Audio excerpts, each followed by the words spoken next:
I do believe that we are on a cusp of trying to branch out of a broken system. Mhm. Do I believe, like a lot of stars sees, that we're in the golden age?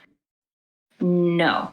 I don't believe that we're in the golden age. I believe that we are on the cusp of trying to learn how to break out of this broken system. Right. And we will never be free as the human race until we understand our sovereign rights as the human race, meaning like until we can understand our own knowledge about our own truth as the human race, meaning that how big is this lie? How far does it go? Mhm. This big lie. Like if it's only like the first 100 years that we know is a lie, like is the entire a couple thousand years, 10,000, 50,000 Oh years or yeah. more, Yeah. is that all a lie Yeah. as well? I think so. I do. And so when I say sovereign rights, I mean like trying to discover our truth, going beyond what has been indoctrinated in us. Doesn't matter what religion you believe in, like can you think past it for a second Mhm. and see like where did this actually come from? Where did these names actually come from? Where did they originate? What is their agenda? Like what is their hidden agenda about it? Is it actually helping you? Is it working for you? And it's like, why do we constantly have to live in a broken, abusive system Mhm. all the time? And it's become so normalized to live in a broken system like this that we don't know actually, as the human race, how to actually live in a healthy system. Yeah. No, that's a great point. And another thing too that frustrates me with people is that again they won't question. They won't really question it. And even if I say, okay, take everything religious, theological, philosophical, historical, throw it out. We're going to get down to the basics. Let's talk about construction work, right? Just construction work. The Romans had Roman concrete that we just really, like a year and a half ago, we figured out how to reproduce. It was self healing concrete. They had indoor plumbing, they had aqueducts. When they conquered Egypt, they were not impressed with the Great Pyramid of Giza. They didn't even really write about it. They weren't even impressed with it, right? But when they went away, we were supposedly had a 400, 500 year complete dark age where nothing was written. The plague showed up. People were just using the bathroom in the street, and construction just, again, fell to the floor, right? And then we come across this place called Tartaria, right? The Tartarian Empire, where the construction methods were unbelievable. All you got to do was go and look at any Gothic style church, any Gothic style church. How did they build that? How in the world did they build that? They didn't. They found it, and that's what they don't want to tell you. They found that city; it was already there. Same thing. You come over here in America. I'm working on a video right now. When I drive down 81, I say it all the time to my wife. That mountain looks like a pyramid. Like, don't you think that looks like a pyramid? Like, I've never noticed it before. Like, it just looks like somebody buried that mountain in a pyramid. Again, they're finding pyramids all across the United States of America. What? Buried, right? And again, who built those, right? And so, at a, but people will not question that. How was the same construction technique used on different continents when we were supposedly in diapers killing woolly mammoths? It doesn't make sense. It absolutely does not make sense, right?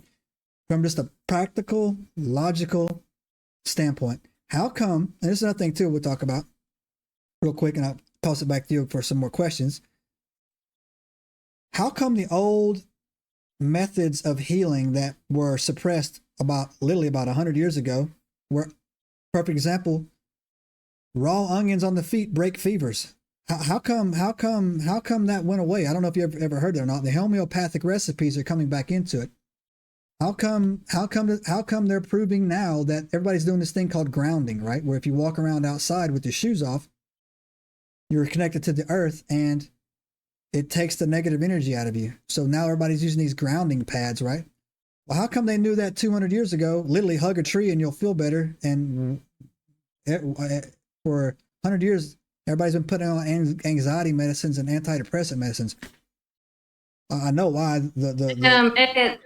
I mostly try to understand that a reason why a lot of stuff was suppressed is that if you can't figure out how to get that type of teaching to control, to manipulate, or make money off of it from other people, and learn how to make your own self powerful and, you know, I don't know if you want to call it greed or selflessness or anything like that, but it mostly, from what I have been learning, that if you can't manipulate it, if you can't control it, you can't make money off of it, and usually a lot of those ways is like those 3 ways. Like if you can't do it, you figure out a way in order to get those teachings and to basically control, manipulate, and make money off of it. And this is the reason why a lot of these, I guess you want to call it original ways or natural ways, essentially is that I mostly believe that the reason why a lot of these old ways were suppressed or hidden away is to stop the human race from developing their natural abilities. Like people used to have telepathy, maybe actual healing abilities. They could levitate. They could do all these type of stuff that monks do in temples and stuff. And it's like, they're just afraid, like, oh, we can't control and manipulate them or feed off of them. Like where we fundamentally so dangerous as the human race to the point of them putting us into this little prison planet.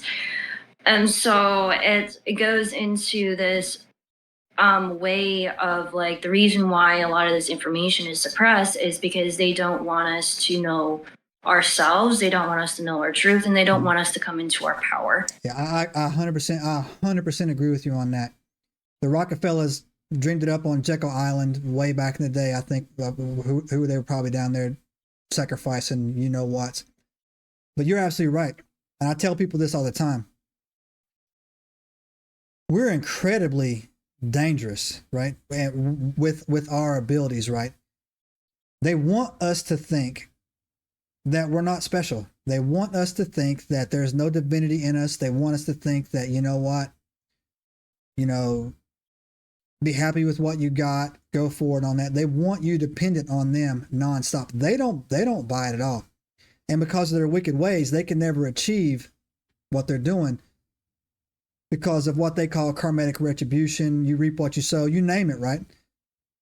But I often tell people that when you read, especially if you go back and look at the Tower of Babel, when you go back and look at that story, why they scrambled our language, right? When we were all speaking probably the angelic language at the time is probably why they scrambled it, is because what we were capable of doing. The Tower of Babel was a starport. Subscribe now and turn on the notifications to join us on this extraordinary journey into the unknown.